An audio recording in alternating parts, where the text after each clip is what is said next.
So, this is the better known guest I've ever had on this podcast, Nick Srnicek, author of Platform Capitalism, author of Silicon Empires, and he's one of the thinkers who shaped how we understand platforms, AI, and power today.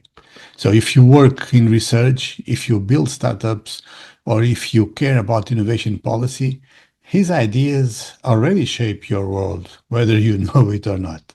So this episode starts from his core insight. Innovation is not just about pushing the frontier, but about who controls diffusion. In our conversation, Nick makes a point that matters enormously right now.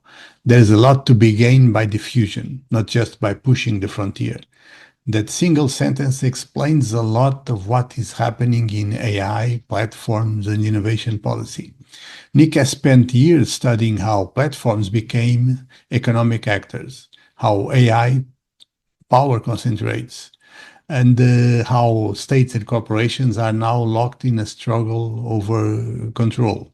So this episode builds around that conversation, not as commentary, but as an application. I use Nick's insight to unpack an important pattern, why massive spending, especially in defense, does not automatically produce resilient innovation. Military Keynesianism sits in the background of this episode, has the context, not the star. The real focus is what Nick's work helps us see. That innovation without diffusion creates lock-in. And lock-in is the hidden risk for researchers and startups.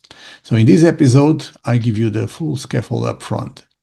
First, I connect Nick's thinking on platforms and AI to today's funding logic. Second, I show two short decision cases as examples, one that followed the money and stalled, one that used funding to build long-term relevance.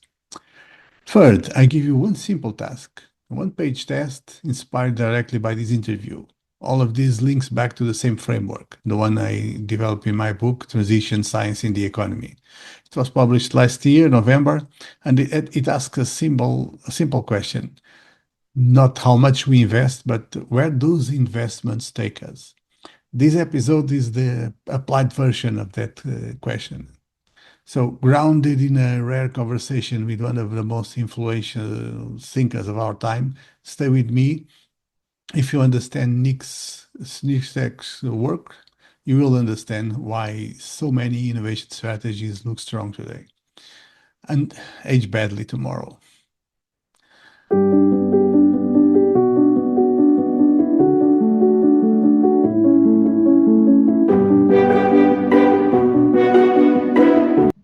This episode of InnvoEU, the EU Project Chronicles, is brought to you by my new book, Transition Science in the Economy. In it, I use data from more than 180 countries and 150,000 observations, data points, to show how five global shifts, five global transitions, the digital, the green, the new globalization, the transition to a war economy, and the housing crisis transition, how these five transitions are collapsing the middle class and rewriting prosperity and power. So if you want a clear map of today's economy and economic chaos, search for Transition Science in the Economy on Amazon and get your copy. This section about military Keynesianism, AWTY, and transition science connects what you already see in geopolitics to how you should think about research, innovation, and strategy. Military Keynesianism is not new. It has become the dominant operating system, in fact. Russia relies on defense industry to keep its economy functioning. The United States has long used defense spending as a macroeconomic stabilizer. And Europe, under direct attack and new threats, is mobilizing its strongest assets, its economy and innovation capacity, all in the service of defense.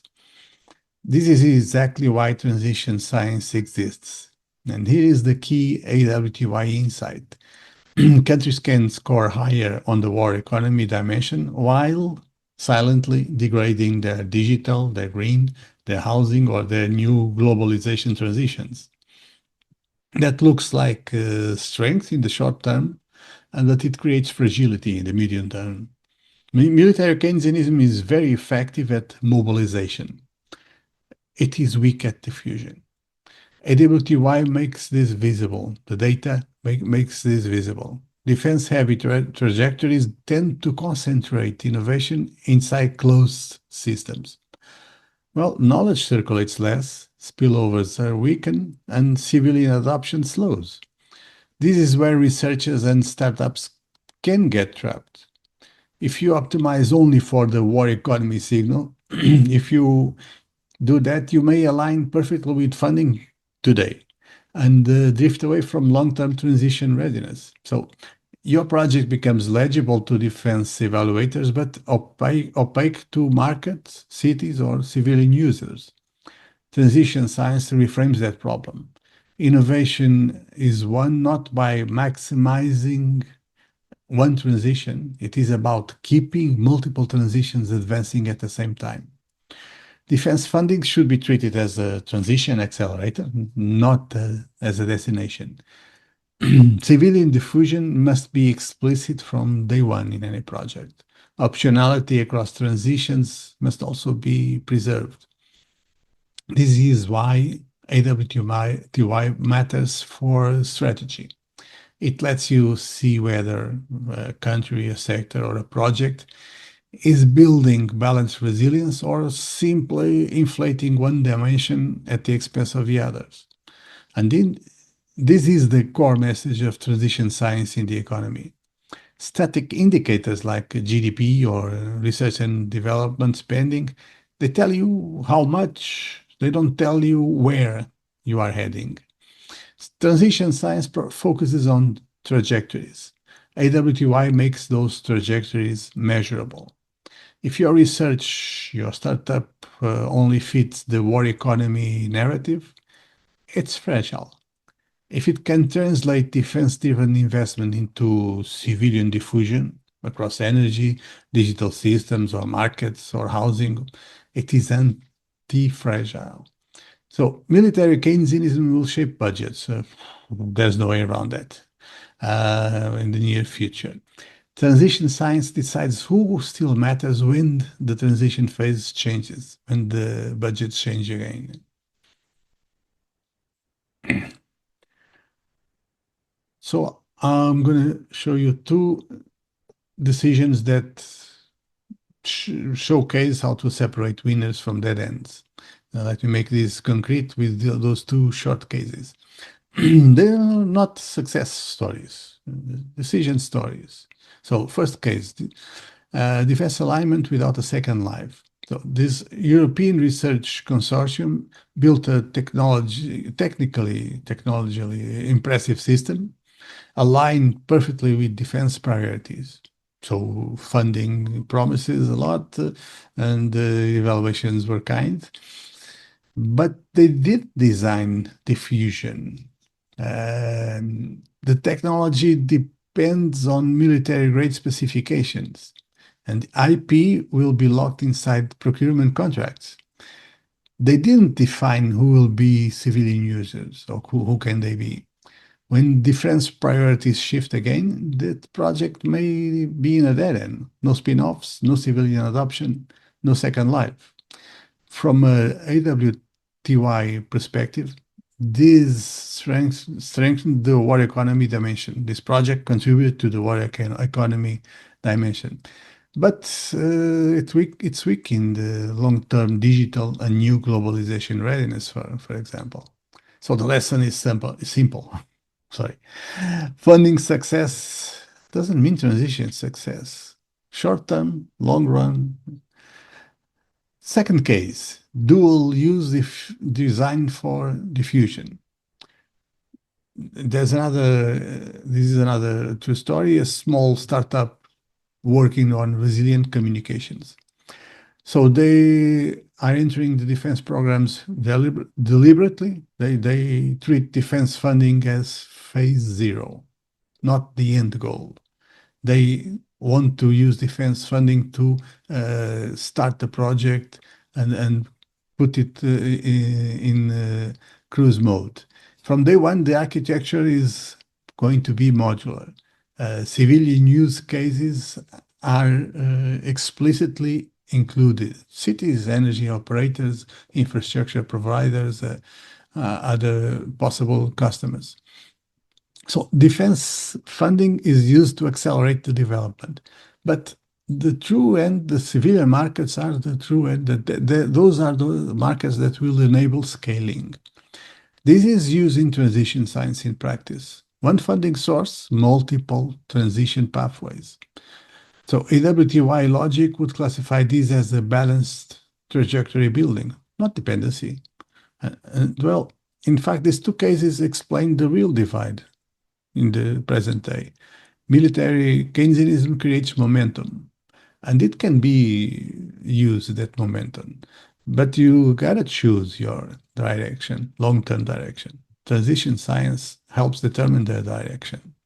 So, just to end, I'm gonna give you one simple task, just one. It's the fastest way I know to avoid dead-end projects.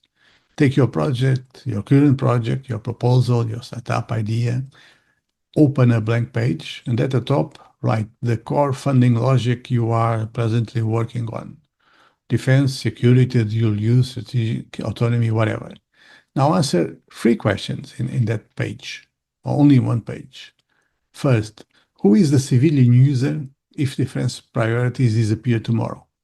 It won't. They won't. But imagine they will. Someday they will. Not a vague category, a concrete user.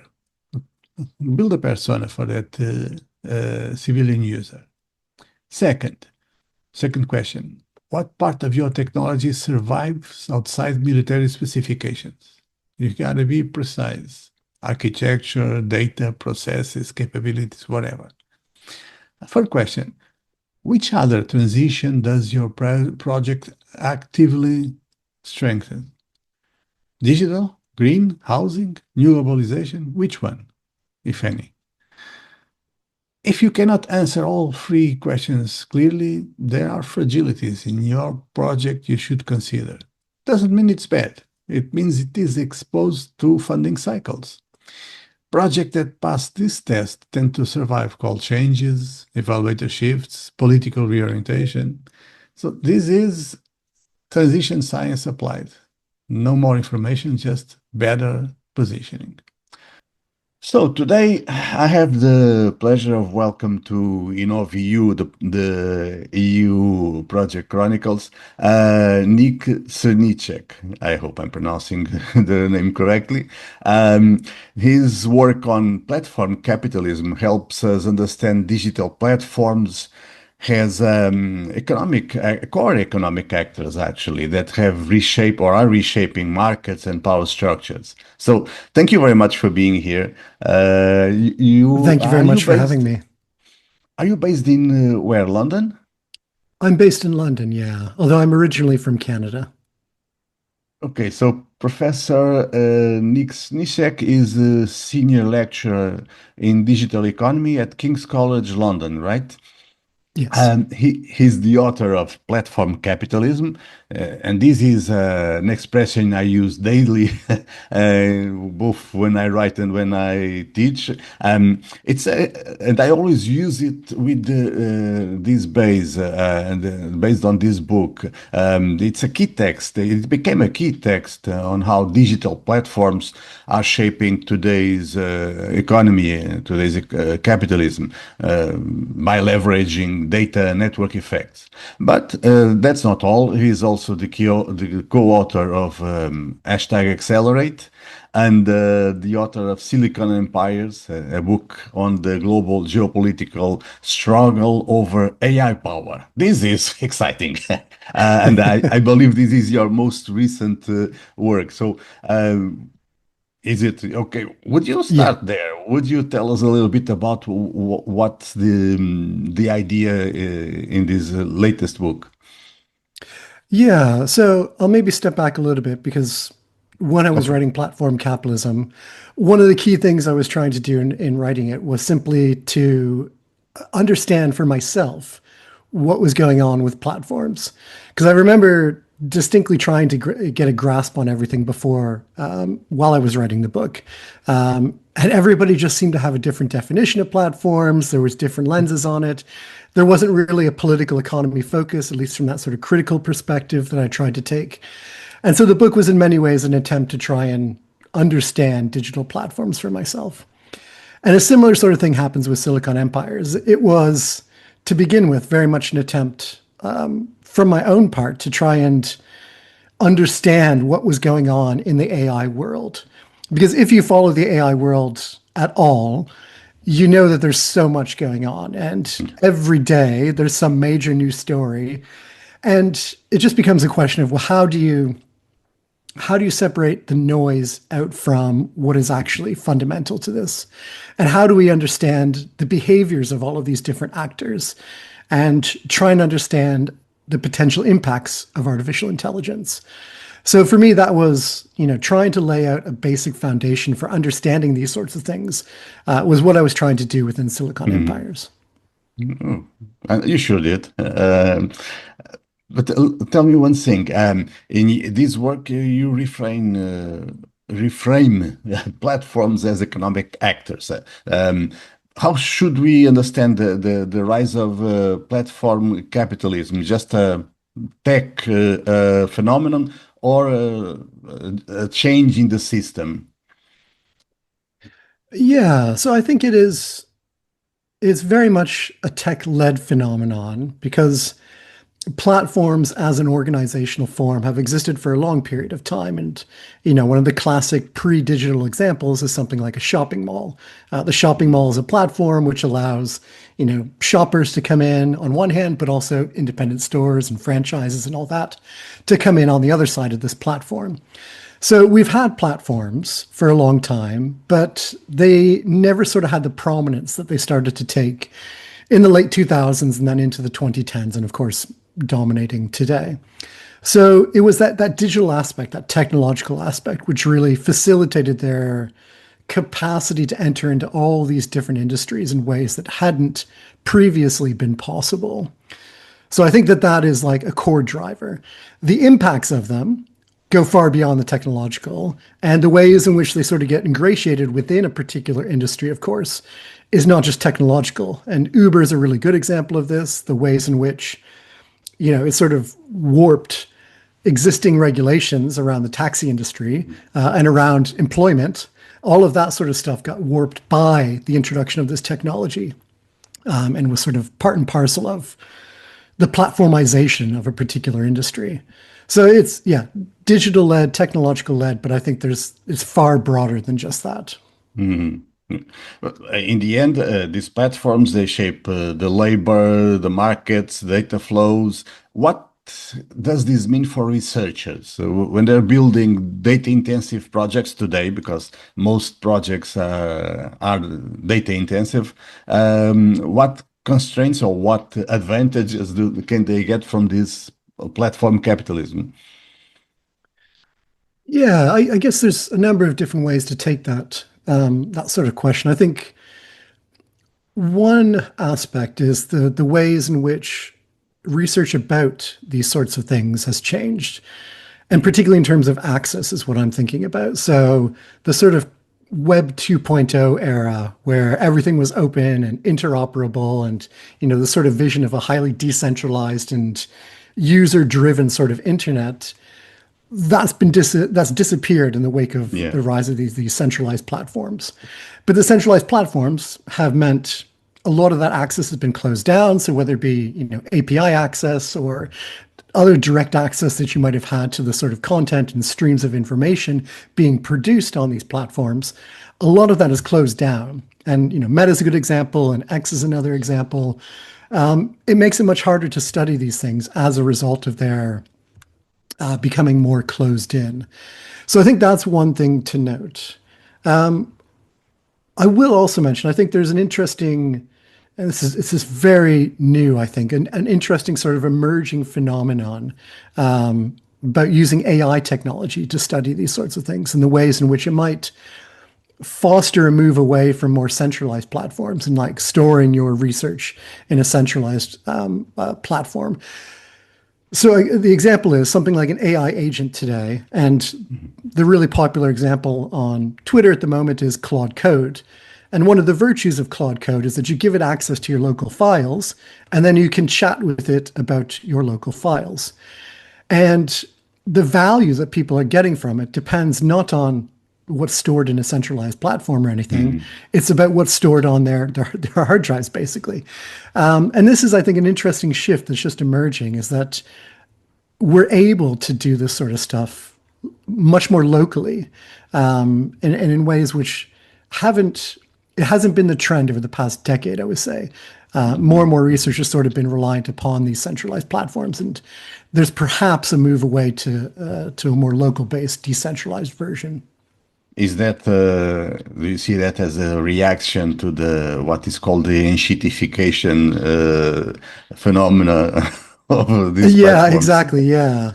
I think this is one of the virtues of AI at the moment, and it may not stay this way, and it probably won't stay this way, but AI is not enshittified yet. So when you ask it a question, it gives you a pretty direct answer. It doesn't have, teams of people trying to optimize to get into these LLMs yet. But that will come, I think, and it's a sort of brief moment of non-enshittification that we have right now. Let me just make a parenthesis to say that whenever I talk about this in Portuguese, I always use the English word enshittification, because trust me, the Portuguese word is much, much worse. So I always use the English word. I have another question for you, kind of a bit of a provocation. In Silicon Empires, you describe the struggle over AI between big corporations and states. My question is that struggle still going on, or have the corporations already won? It's very dependent on the countries, I would say. The US is in a curious sort of situation. And one of the arguments I try and make in the book is that oftentimes there's an assumption of the sort of immediate alignment of interest between the US state and US tech companies. And I think that did hold for a long time, but I'm not convinced that it holds anymore. What I think is happening in the US at the moment is you've got these clear leading companies, frontier companies, pushing the edges of AI research and what's possible with AI. And the US government is highly dependent on them. And in terms of AI policy, is sort of following in line with what those companies want. Now, that being said, I think there's also a growing wariness in the US state about dependency on these big tech companies, particularly when it comes to issues of national security. So there's a growing sort of awareness that, corporate interests may not align with the interest of the US government. So there's I think a sort of reshifting of power and of control going on at the moment. It's largely corporate driven, I would say, in the US, but that's not necessarily a given in the future. By contrast, a place like China is the opposite. It's much more driven by the state and what the state wants.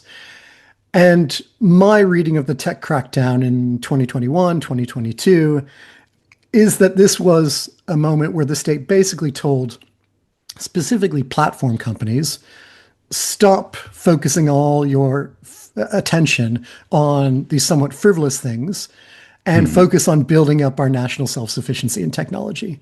And there's been some great research which has shown how impactful the trade war beginning in 2018, how impactful those actions by the US government were in terms of what the Chinese government then considered.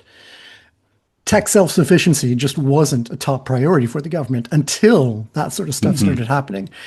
And then it became a matter of like, well, we need to channel our leading tech companies in that direction as well. And I think that's what's been happening since the crackdown, is that the ones who were sort of knocked back a peg, Alibaba and Tencent most notably, they're now falling more in line with national self-interest and sort of building up that self-sufficiency. Now, this obviously has impacts on the innovation ecosystems in both of those countries. What about other countries, the innovation ecosystems of other countries? Does this struggle matter to them?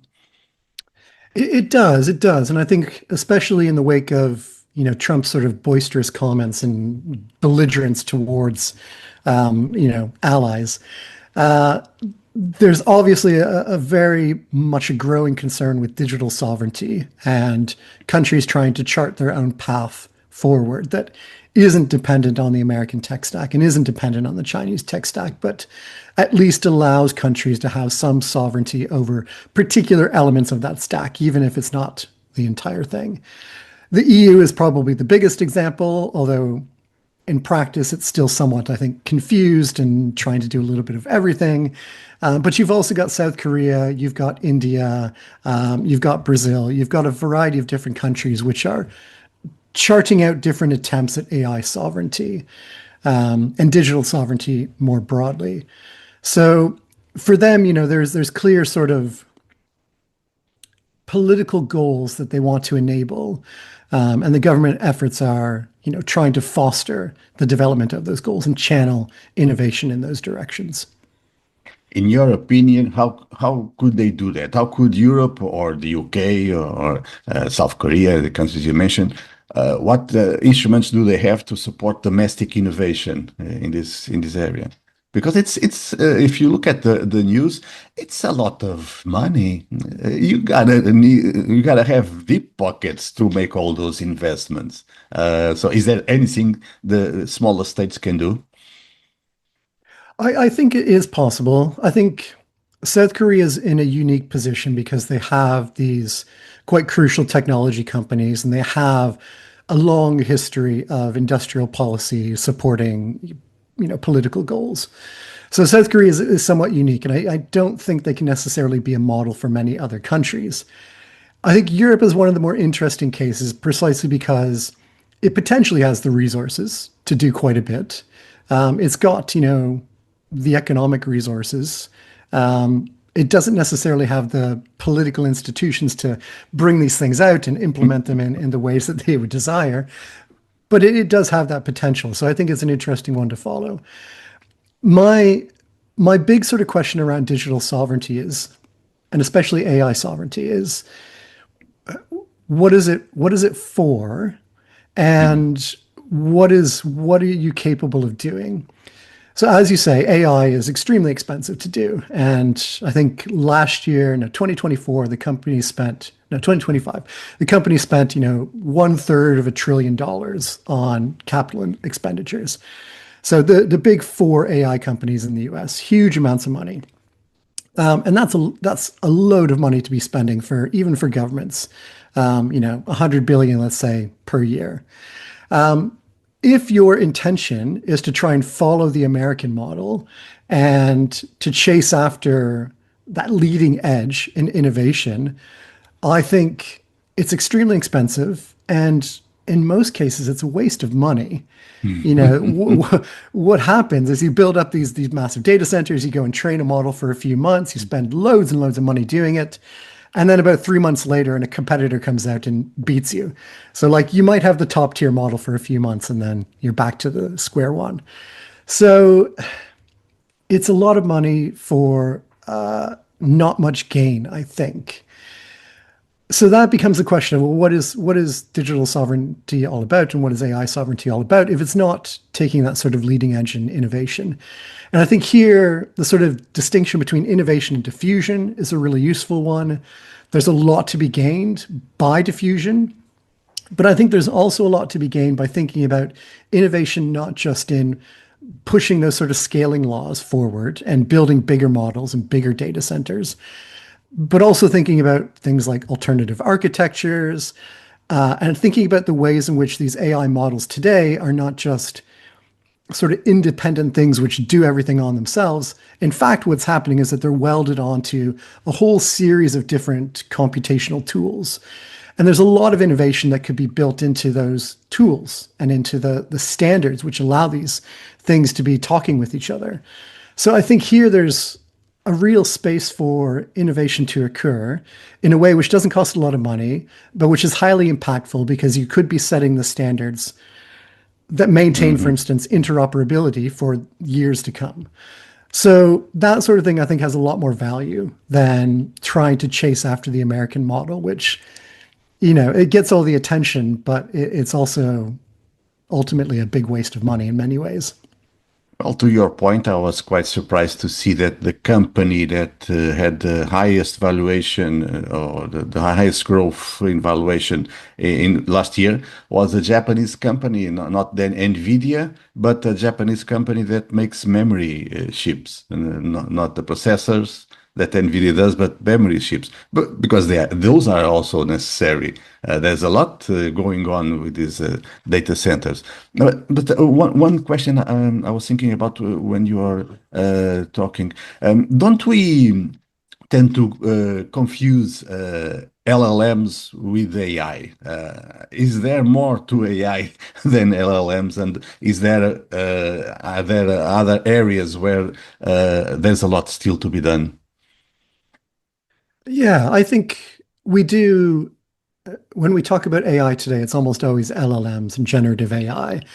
And I think partly there's a good reason for that, which is simply that not only is it the most impactful sort of expression of AI today, but oftentimes things that we did before the transformer architecture that's behind LLMs, things that we used to use like CNNs and RNNs and all these different approaches to the architecture of AI, a lot of that's now being replaced with transformers simply because the transformer architecture is more effective. So yes, LLMs, AI is broader than LLMs, but I think LLMs are so central to what we're doing with AI today that it's it's not a shorthand which loses much, I would say, in terms of coherence and sort of accuracy. That being said, I think there's plenty of room, and loads of companies are researching this. There is plenty of room to think about different architectures, to think about the limits of transformers, to think about the ways in which, are we sort of reaching some of the a saturation point with some of these models, which I think is an open question. I don't think that's closed by any means, but there is a very clear growing consensus that LLMs are not sufficient to, develop artificial general intelligence or something like that, and that we will need to build new architectures and new approaches to AI. So there's lots of innovation that can be done in that space. A lot to be seen. Okay. For people working in that area, for a researcher or a startup that is submitting an Horizon Europe proposal, for example, the UK just joined the Horizon Europe, am I right? Yeah. So if this proposal involves data or AI, and most proposals do, what is your advice? What strategic considerations from platform economics should they use in their proposal? So for researchers applying, Yes. I don't I know know. That's a good it's a question. lot. Yeah, I know. Yeah, it's a difficult question. I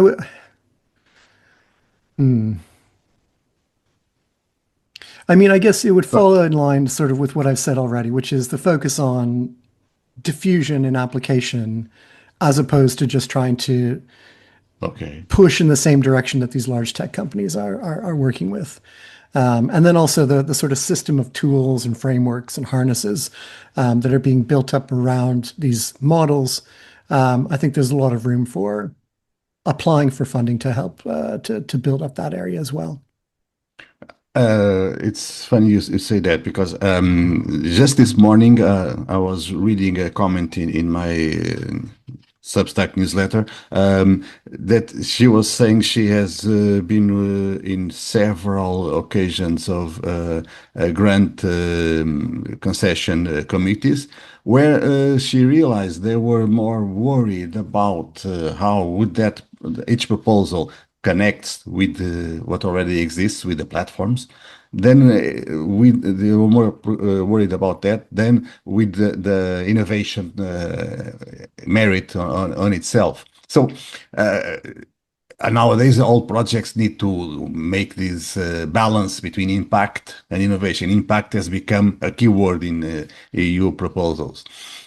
And you don't have impact without platforms nowadays. The way I see it, you don't have you can't do it. So, is there any insights you can provide for researchers for those writing proposals that will help them design these more resilient, more scalable research projects? Yeah, it's an interesting question. I think you're absolutely right that if you're thinking about impact, platforms are sort of inevitable. Getting it out via social media, getting it out via podcasting platforms, whatever the case might be, it's somewhat inevitable. I think though, and this sort of goes back to my earlier point about the shift towards local file-based AI agents and things like that. There's sort of two aspects of that I think are quite interesting. One is making your sort of research material available in formats which allow people to then take it up and, sort of download it locally and work with it. The other thing is that actually these tools are really good, increasingly really good at being able to, let's say, put together your own personal website that maintains and hosts all of these things as well. So you can sort of move away from, some of the reliance on these big platforms by simply going back to like that Web 2.0 ideal of building your own personal website and things like that. So I think, there's growing options available. And yeah, making your research, I think, I mean, I know there's debates around this, what people think, but making your research sort of available to be picked up and deployed in and through AI, I think is quite valuable. I think it is shaping collective conversations and collective knowledge in a new way and in a quite impactful and powerful way as well. I can't help asking you this question. Are you optimistic about the future of AI and well, about the future? Yeah. I think so. Let me say, I'm not a pessimist in terms of what AI can do. I don't think it's just a bunch of hype that will disappear and that it'll go away. I think it is. I think it is being massively adopted by people already. It will be adopted by companies, and it will transform basically every industry. It will transform education, it will transform research, it will transform how we do all of these different things very, very much. Whether that ends up better for most people, I think is very much an open question. I'm probably quite pessimistic about that. But I think that there is still utility and value, and there is, part of the reason why I wrote Silicon Empires was to say that this stuff is going to be impactful. And at the moment, the key decisions about it are being made by a handful of extremely wealthy people and powerful people, and that we need to be thinking about how we shape this technology in better directions for more people. So yeah, I'm pessimistic that will happen. Can that be done? Can you do that? I think it can. I think it can. This is, again, it goes back to why I think the focus on digital sovereignty should not just be about building leading models, but building particular standards, precisely because I think we're at a moment where a lot of these standards are still in formation.